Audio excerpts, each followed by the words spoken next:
Praise the lord. మన ప్రభువును రక్షకుడైన యేసుక్రీస్తు వారి పరిశుద్ధమైన ఘనమైన నామంలో యేసుతో అనుదినము అని యొక్క పరిచర్య ద్వారా ప్రతిదినము దేవుని యొక్క మాటను వింటున్న మీ అందరికీ నా హృదయపూర్వకమైన వందనములు. నా ప్రియ సహోదరి సహోదరులారా, ఈరోజు మన వాక్యం వినే ముందుగా చిన్న ప్రార్థన చేసుకుందాం. తల వంచినట్లయితే, మహాగణుడవు, పరిశుద్ధుడవు, మాతో మాట్లాడే దేవుడవు, మమ్మల్ని బలపరిచే దేవుడవు, నిత్యము మేము నీ మీద ఆధారపడే జీవితాన్ని మీరే మాకు అనుగ్రహించమని, మా మాటల్లో, మా చూపుల్లో, నాయన ప్రభా, మా తలంపుల్లో సమస్తమును మీరే ఉండి మమ్మల్ని బలపరచమని, నీ వాక్కుతో మమ్మల్ని అందరినీ తృప్తిపరచమని, ఈ మాటలు వింటున్న ప్రతి ఒక్కరిని పేరు పేరున మీరే దీవించి ఆశీర్వదించమని యేసయ్య పుణ్యనామంలో ప్రార్థించి వేడుకొంచున్నామా యెహోవా తండ్రి, ఆమేన్.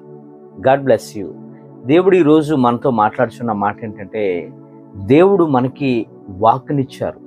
దేవుడు ఆయన యొక్క మాటను మన నోటను పెట్టి ఆ మాటకు శక్తినిచ్చారు.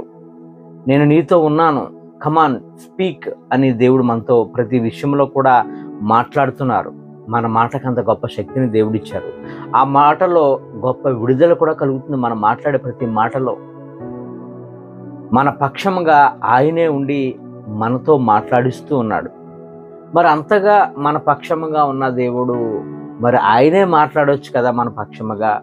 ఎందుకు మనల్ని మాట్లాడమంటాం అంటే, ఆయన ఉద్దేశంలో నేను గమనించిన విషయాలు, 2 విషయాలు నేను గమనించాను. నాకు అనిపించింది ఇది. ఒకటి, ఆది కాండము 2వ అధ్యాయము 19వ వచనం మనం చూసినట్లయితే, ప్రతి భూజంతువును ఆకాశ పక్షులను ఆదాము నొద్దకు ప్రభు తీసుకొని వచ్చారు. ఆదాము వాటికి ఏ పేర్లు పెట్టాడో ఆ పేర్లతోనే పిలువబడుతూ ఉన్నాయి. మరి సృష్టించిన యెహోవా తండ్రే వాటికి పేర్లు పెట్టేయచ్చు కదా, ఆదాము నొద్దకే ఎందుకు తీసుకురావటం అంటే, దేవుడు ఇక్కడ ఆయన పిల్లలమైన మనకు ఒక హానర్ని ఇవ్వడానికి, ఒక ఘనతను ఇవ్వడానికి అక్కడ మనకి అది కనబడుతుంది. రెండవదిగా నేను గమనించింది ఏంటంటే, ప్రతి ఒక్కరికి దేవుడు స్వేచ్ఛనిచ్చారు, స్వతంత్రాన్ని ఇచ్చారు, వాక్ స్వతంత్రాన్ని ఇచ్చారు. ప్రతి విషయంలో కూడా మనకి స్వతంత్రం ఉంది. ఎవరికి ఎవరు ఒకరి మీద ఒకరు ఆధారపడకుండా ఎవరు ఇష్టం వచ్చినట్లుగా వారు జీవించవచ్చు. ఈ స్వతంత్రాన్ని బట్టి మీరు ఎవరి మీద కూడా ఆధారపడకుండా మీ మీదే మీరు ఆధారపడి జీవించాలని కూడా ఇక్కడ మనం ఈ 2వ కారణంగా కూడా చూడవచ్చు. అయితే లోక సువార్త 9వ అధ్యాయం 23వ వచనంలో ప్రభు ఏమంటున్నారంటే, మరియు ఆయన అందరితో ఇట్లనెను, ఎవడైనను నన్ను వెంబడింపగోరిన ఎడల తన్ను తాను ఉపేక్షించుకొని ప్రతి దినము తన సిలువను ఎత్తుకొని నన్ను వెంబడింపవలెనని ప్రభు మాటగా ఉంది.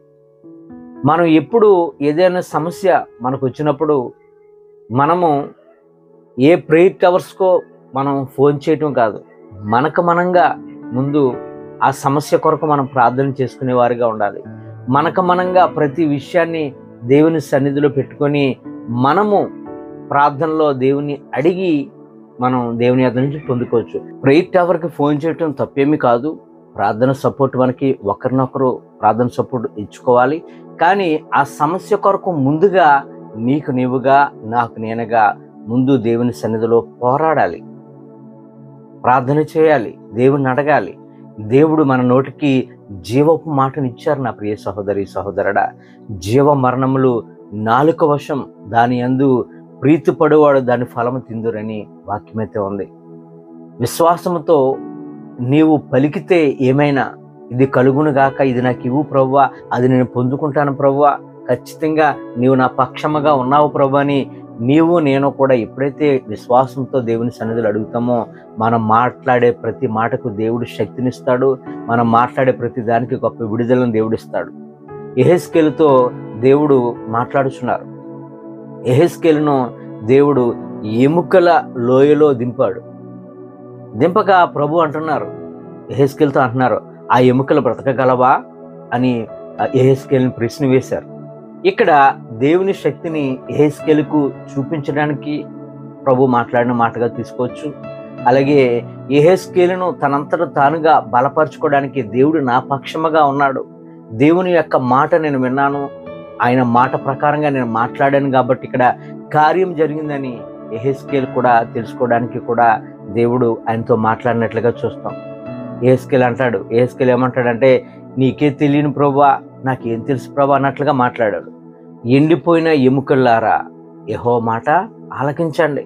ఆయన మాట్లాడుతున్నాడు. ఈయన మాట్లాడుతుండగా జరుగుతున్న కార్యాలు ఇవి. ఆ జీవం పొందగా ఏమైందంటే వాటి మీద నరాలు కప్పాయి, వాటి మీద చర్మము కప్పబడింది. అవి చర్మము కప్పబడిగా ఈ యెహెజ్కేలు మాట్లాడుతుండగా ఏమైందింటే ఆ ఎముకలన్నీ కూడా ఒకదాని ఎవరి ఎముకలు వారు చల్లా చెదురుగా ఉన్నాయి, ఒక గుట్టగా ఉన్నాయి, లెక్కించలేనిగా ఉన్నాయి. అవన్నీ కూడా ఒకదానికొకటి చేర్చుకుంటున్నాయి అన్నమాట. ఎవరి ఎముకలు ఎవరు, ఏ దేహము యొక్క ఎముకలు ఆ ఎముకల్లో అన్ని సెట్ చేయటం జరుగుతుంది. అక్కడ సౌండ్ వస్తుంది, గడగడ అని సౌండ్ వింటున్నాడు యెహెజ్కేలు మాట్లాడుతుండగా. ఎముకలు అక్కడ పడి ఉన్నాయి, అన్నీ కూడా వాటికి మీద దేవుడు చెప్పినట్లుగానే వాటిలోకి జీవం వెళ్ళింది, వాటిల్లోనికి నరాలు వెళ్ళాయి, నరాల మీద మాంసం కప్పబడింది, ఆ మాంసం మీద చర్మము. అవన్నీ కూడా ఎలా ఉన్నాయంటే లెక్కింపలేని సఖ్యము కాని మహాసైన్యముగా ఉన్నాయంట. అక్కడ యెహెజ్కేలు చూస్తున్నాడు. యెహెజ్కేలుతో దేవుడు మాట్లాడిన తర్వాత యెహెజ్కేలు ఆ యొక్క ఎముకలతో మాట్లాడుతుండగా జరిగిన కార్యము. అంతేకాదు ఇర్మియాతో కూడా దేవుడు మాట్లాడుచున్నారు. ఇర్మియా గ్రంథం 1వ అధ్యాయం 9వ వచనంలో యెహోవా చేయి చాపి నా నోరు ముట్టి ఇలా సెలవిచ్చాను. ఏం మాట్లాడుతున్నారంటే, ఇదిగో నేను నీ నోట నా మాటలు ఉంచి ఉన్నాను. నువ్వు మాట్లాడితే ప్రతి మాట కూడా జరుగుతుంది. నువ్వు పెళ్ళగించమంటే అన్ని జరుగుతాయి. విరగగొట్టుట నీ మాట ద్వారా జరుగుతుంది, కలుగుట నీ మాట వల్ల జరుగుతుంది, నాటుట నీ మాట వల్లే జరుగుతుంది. నేను నీ నోటికి నేను కావలిగా ఉన్నాను. నేను ఈరోజు మొదలుకొని జనముల మీదను రాజ్యముల మీదను నిన్ను నియమించదను అని ప్రభు మాట్లాడుతున్నారు. ఇర్మియాను బలపరిచినట్లుగా మనం చూస్తాం. ఈ మాటలు వింటున్న నా ప్రియ సహోదరి సహోదరుడా, దేవుడు ఆయన మాట్లాడే దేవుడు, మన దేవుడు. ఆయన మన పక్షముగా ఉండి మనతో మాట్లాడించే దేవుడు.